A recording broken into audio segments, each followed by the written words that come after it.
Bangladesh one day দলে মুশফিক এবং রিয়াদের ইমিডিয়েট রিপ্লেসমেন্ট মাইদুল অঙ্কন এবং নুরুল হাসান সোহান। আমার সঙ্গে একমত আপনি?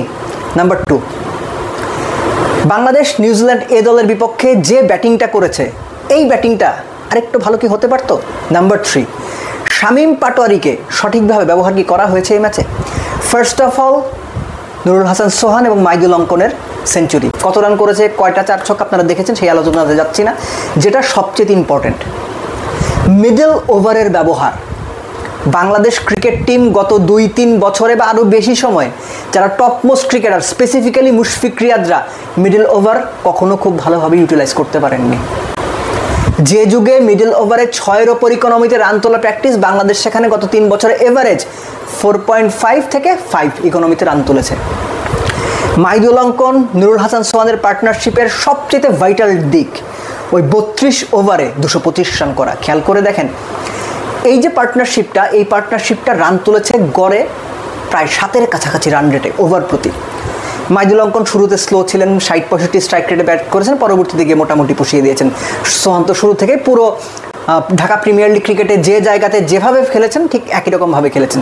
So it was A brilliant partnership, tactically brilliant partnership, যেটা বাংলাদেশ ক্রিকেট আপনি সচরাচর দেখবেন না, যে মিডল ওভারটাকে এত চমৎকারভাবে ইউটিলাইজ করা। এই মিডল ওভারের চমৎকার ইউটিলাইজেশন বাংলাদেশকে এমন একটা জায়গায় নিয়ে গিয়েছিল যেখান থেকে আমি ফিল করি একজন সেট ব্যাটসম্যান, সেঞ্চুরি করা ব্যাটসম্যান উইকেটে থাকা পরেও 365-70 করা উচিত ছিল। ট্রিকটা কোথায় মিস হয়ে গেল? শেষ 5 ওভারে বাংলাদেশ 40টা রান করতে পারেনি। শেষ 5 ওভারে বাংলাদেশ 40টা রান করতে পারেনি। যখন আপনি এটা শুনবেন আপনাকে দ্বিতীয়বার ভাবতে হবে, it was not at all a good finishing. Bangladesh collectively 340-45 এগুলো তো ভালো রান করেছে, কিন্তু ফিনিশিংটা একদম ভালো হয়নি, একেবারেই না। রীতিমতো প্রশ্ন তুলে দিয়ে গেছে এই ফিনিশিংটা। আপনি বলতেই পারেন ভাই জিতছে তারপর এত কথা, 350 করছে, প্রায় 344 করছে, তারপরও এত কথা বল। আমার অভ্যাসই এইটা, আমি এত কথাই বলি। আপনারা যেভাবে বা অনেকেই যেভাবে ক্রিকেটটা চিন্তা করেন, আমি সেভাবে ক্রিকেটটা চিন্তা করি না। এখানে হচ্ছে একটা মতের বড় পার্থক্য রয়েছে। জিতলেই সব দোষ মাফ, আমি এই মতবাদের পক্ষে কোনো কালেই ছিলাম না। এই ম্যাচের অন্যতম বড় ভুল, বাংলাদেশ ভালো ফিনিশিংটা দিতে পারেনি, এবং সেই ভালো ফিনিশিংটা দিতে না পারার বা না হওয়ার অন্যতম প্রধান কারণ হচ্ছে শামীম পাটোয়ারিকে প্রপারলি ইউটিলাইজ করতে না পারা। কেন কথাটা বলছি? শামীম পাটোয়ারি এই মুহূর্তে সাদা বলের ক্রিকেটে বাংলাদেশের বেস্ট ফিনিশার। আপনি হয়তো জাকের আলী অনেকের কথা বলবেন, আপনি হয়তো ঘুরে ফিরে করে রিয়াদ ভাই ভালো, কেউ কেউ এটা বলবেন, বলতেই পারেন, অন্য আর 2-একটা নামও বলতে পারেন। কিন্তু আইডিয়ালি শামীম পাটোয়ারির চাইতে বেটার ফিনিশার সাদা বলের ক্রিকেটে বাংলাদেশে এই মুহূর্তে নাই। আপনারা কি করলেন? যখন 19 বল বাকি তখন মোসাদ্দেক সৈকতকে নামিয়ে দিলেন, শামীম হোসেন পাটোয়ারিকে নামালেন না। শামীম পাটোয়ারি যখন নামলেন তখন 2 বল বাকি ম্যাচের। আমি বলবো না এটা ভুল মুভ, এটা ছিল আনস্মার্ট মুভ, ভুলের চাইতেও ভয়ঙ্কর, রীতিমতো আনস্মার্ট মুভ। সিদ্ধান্ত কোচের যদি হয়ে থাকে, কোচ আপনি ভুল করেছেন। সিদ্ধান্ত captain Nurul Hasan Sohan, I am so sorry to say Sohan, আপনি ভুল করেছেন। ওই সময় আপনি মোসাদ্দেককে কেন নামাবেন? কোন যুক্তিতে?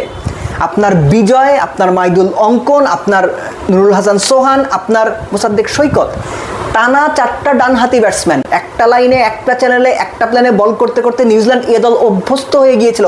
ওই অভ্যস্ততা ভাঙার জন্য হলো একটা লেফটি দরকার ছিল। শামীম পাটোয়ারি দেশের হোয়াইট বল ক্রিকেটে এই মুহূর্তের সেরা ফিনিশার, এটা বাদ দিয়ে আমি বলছি।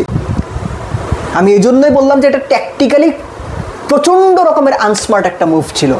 তার ফল কি হয়েছে?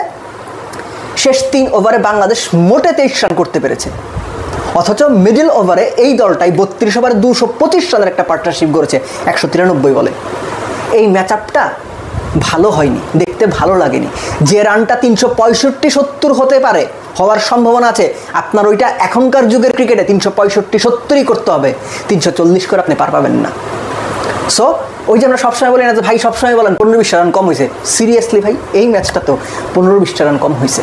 বাংলাদেশ কমপক্ষে 365 এই ম্যাচে করা উচিত ছিল। সো আবারও বলবো, শামীম হোসেন পাটোয়ারিকে ওই সময় না নামানো, যে সময় মোসাদ্দেককে নামানো হলো, it was very unsmart move. New Zealand A দলের বিপক্ষে বাংলাদেশের সিরিজটা বাংলাদেশ দারুণভাবেই পারফর্ম করছে, যেভাবে পারফর্ম করার কথা নিউজিল্যান্ডের ওই দলটার বিপক্ষে, কেননা নিউজিল্যান্ড এই সমস্ত কন্ডিশনে এসে এমনিতেও একটু ধোকে, টপ প্লেয়াররাই ধোকে, ন্যাশনাল টিমও ধোকে, তো এই টিম ধুকবে, এটাই স্বাভাবিক। এর সঙ্গে সঙ্গে বাংলাদেশ আপকামিং যে প্লেয়াররা ন্যাশনাল টিমে যাবেন বা ন্যাশনাল টিমে যারা আছেন তাদেরকে রিপ্লেস করবে, তাদের ভালো পারফরমেন্স দেখতে ভালো লাগছে। It is absolutely treat to watch, কিন্তু এনশিওর করতে হবে সবাই যেন ইকুয়ালি সুযোগটা পায়। তো মূল কথা হচ্ছে বা বটম লাইন হচ্ছে যে নুরুল হাসান সোহান এবং মাইদুল ইসলাম অঙ্কন এই দুইজনকে মুশফিক এবং রিয়াদের ইমিডিয়েট রিপ্লেসমেন্ট হিসেবে ন্যাশনাল ওয়ানডে টিমে আনা উচিত বলে আমি পার্সোনালি মনে করি। যে যার কথাই বলুক না কেন, বাংলাদেশ ওয়ানডে টিম এবং টি-20 টিমে ফিনিশিংয়ের রোল যদি কাউকে দিতে হয়, 6 নাম্বার হোক 7 নাম্বার হোক, সেটা ডেফিনেটলি শামীম হোসেন পাটোয়ারি হওয়ার কথা। লাস্টলি ফিনিশিং ভালো করতে হবে। ফিনিশিং যদি ভালো না করতে পারেন, শেষ 5 ওভারে আপনি সাদা বলের ক্রিকেটে যে ফরম্যাটেই খেলেন, শেষ 5 ওভারে হাতে যদি উইকেট থাকে, কমপক্ষে 4-5 উইকেট যদি থাকে, 50 রান করতে হবে।